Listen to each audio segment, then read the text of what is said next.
Hello everyone, myself your English teacher, welcoming you to the English class session. Today we are going to start the writing section that is common for all the classes from 9th to 12th class.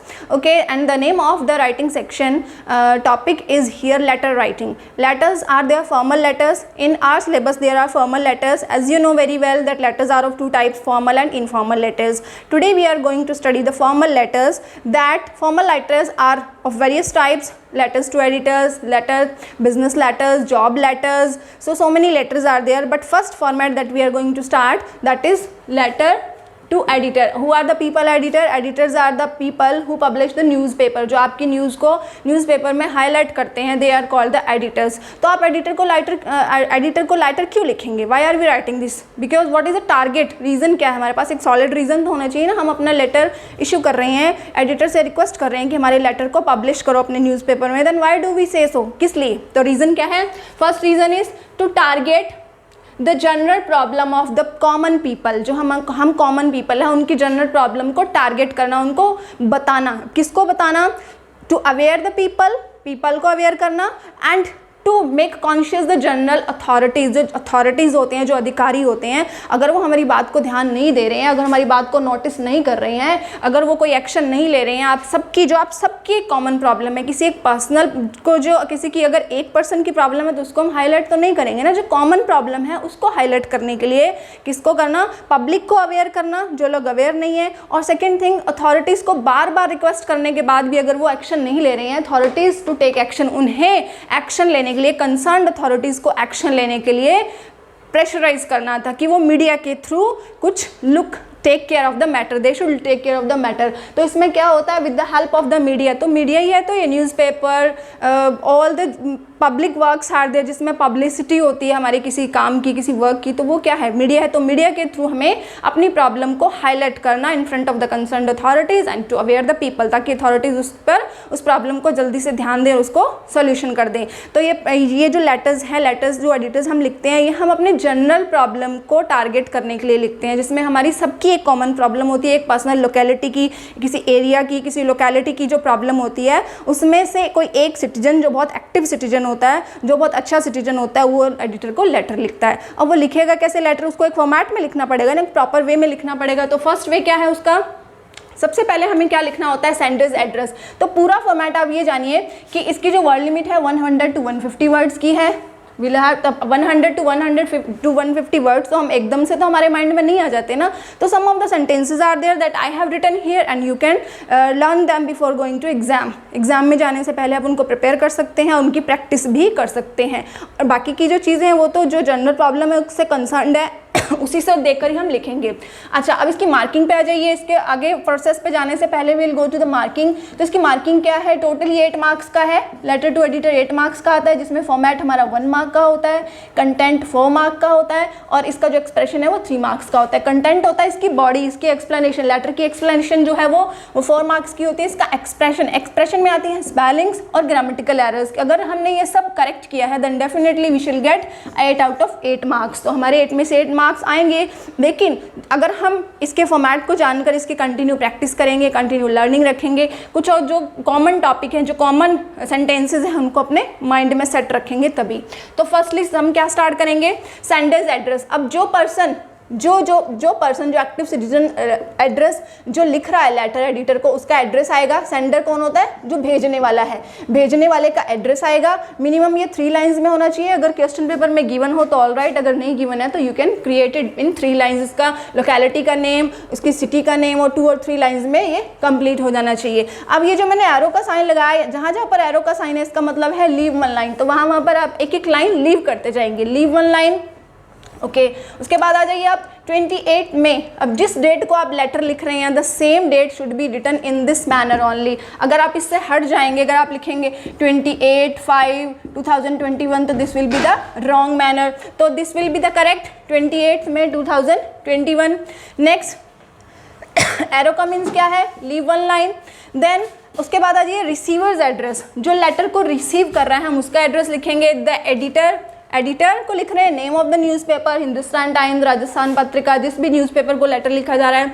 Okay, उसके बाद city, उसका after that we shall leave one line. अब arrow का मतलब I have told you already, arrow means leave one line.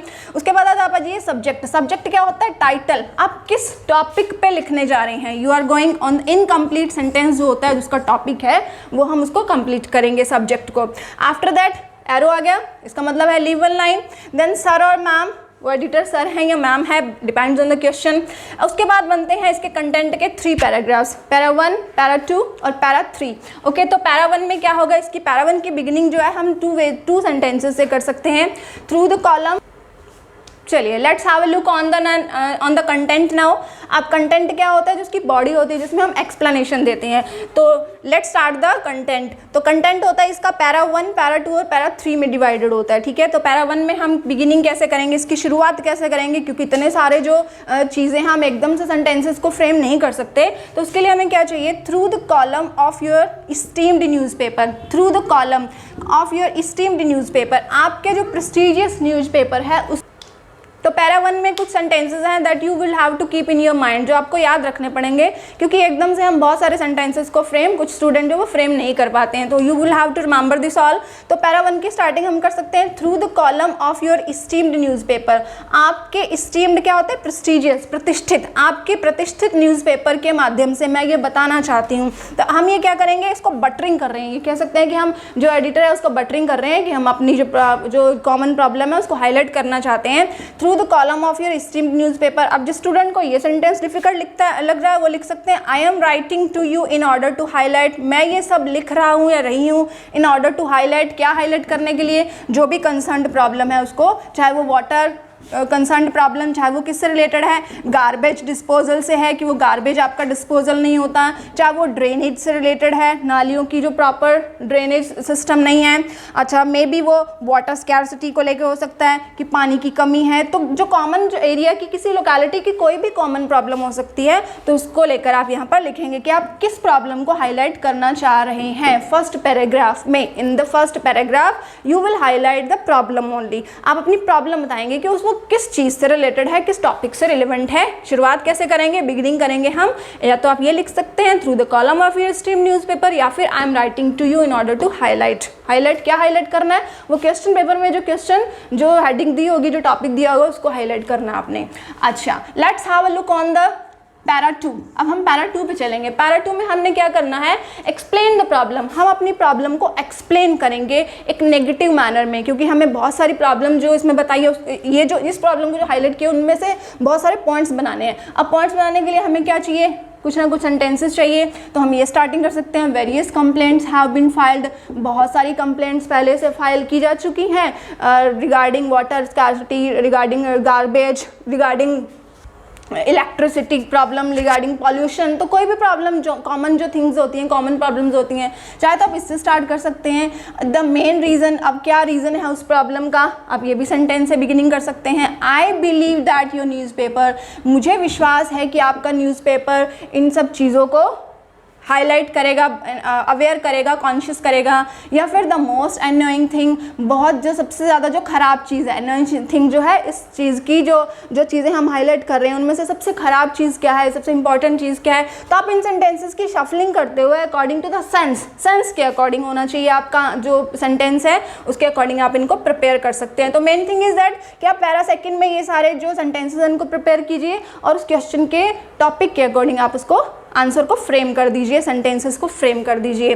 ठीक है, तो para 2 में हम अपनी सारी प्रॉब्लम्स को एक्सप्लेन करेंगे, जितनी भी, जैसे अगर ट्रैफिक से प्रॉब्लम है तो ट्रैफिक में आना जाना की प्रॉब्लम है, ड्रेनेज की प्रॉब्लम है, किसी भी तरह की रिलेवेंटेड जो कंसर्न्ड प्रॉब्लम क्वेश्चन में है उसको अच्छे से एक्सप्लेन करेंगे। अब आ जाएंगे हम पैरा 3 पे। Para 3, have a look now on the para 3। तो पैरा 3 में क्या होना चाहिए, एक पॉजिटिव लुक होना चाहिए। पॉजिटिव लुक में हमें आंसर देना है। अब इसको हम स्टार्टिंग कैसे कर सकते हैं, I request you to highlight this issue. मैं रिक्वेस्ट करता हूँ कि आप इस इशू को हाईलाइट करेंगे। हो सकता है एडिटर हाईलाइट नहीं करे, इसकी मर्जी है ना, तो हमें उसको रिक्वेस्ट करना पड़ेगा। I request you to highlight this issue, ये जो इशू है इसको हाईलाइट कीजिए। और I hope this issue will be highlighted, will be brought into light. मैं उम्मीद करता हूँ या करती हूँ कि ये इशू लाइट में उस न्यूज़पेपर में लाया जाएगा ताकि पीपल अवेयर हो सकें और जो कंसर्न्ड अथॉरिटीज़ है वो भी इस मैटर को ध्यान से देखें। ठीक है, तो ये चीज़ें हम ऐड कर सकते हैं एक पॉजिटिव लुक के साथ। हम ये कह सकते हैं कि गवर्नमेंट को ये स्टेप्स उठाने चाहिए और पब्लिक की अवेयरनेस की रिक्वायरमेंट है। तो एक पॉजिटिव वे में हम पैरा 3 को एंड कर देंगे। उसके बाद आप आ जाइए कॉम्प्लीमेंट्री फ्रेज। इसकी कॉम्प्लीमेंट्री फ्रेज क्या होगी? थैंकिंग यू लिखेंगे हम एंड में, किसको? एडिटर को। Next, your sincerely. अगर आप सिंसियरली लिखते हैं तो भी कोई प्रॉब्लम नहीं है, आप faithfully sincerely you can write it all. ठीक है, और एरो आ गया। Arrow means leave one line. जहाँ जहाँ भी मैंने एरो का साइन दिया है इसका मतलब है लीव वन लाइन, एक एक लाइन आप छोड़ते जाइए to make it more and more impressive. Letter writing जितना इम्प्रेसिव होगा वो उतना ही हमें गुड स्कोरिंग में हमारी सपोर्ट करेगा, हमारी हेल्प करेगा। उसके बाद आ जाइए आप सेंडर्स एड्रेस, सेंडर्स नेम। जो पर्सन ने, जिस पर्सन ने इस लेटर को लिखा है उसका नेम, डेजिग्नेशन अगर उसकी दी हुई है कि वो कुछ मेंबर है किसी ऑर्गेनाइजेशन का, किसी एसोसिएशन का मेंबर है। अगर कोई डेजिग्नेशन नहीं दी है तो आप ये भी लिख सकते हैं एक्टिव सिटीजन, कि आप एक्टिव सिटीजन हैं। So that is the end of the letter to editor. अब लेटर टू एडिटर सिर्फ इसको पढ़ लेना और देख लेना ही सफिशिएंट नहीं है, that is not sufficient. You will have to keep practicing and keep learning. अगर आप इसके 2-4 क्वेश्चन सॉल्व करते रहेंगे continuously, if you will be in the practice habit, then definitely you will get the full scoring marks in this all. That's all for today's video. I hope you will be keep practicing and keep learning these all the things. Thank you so much.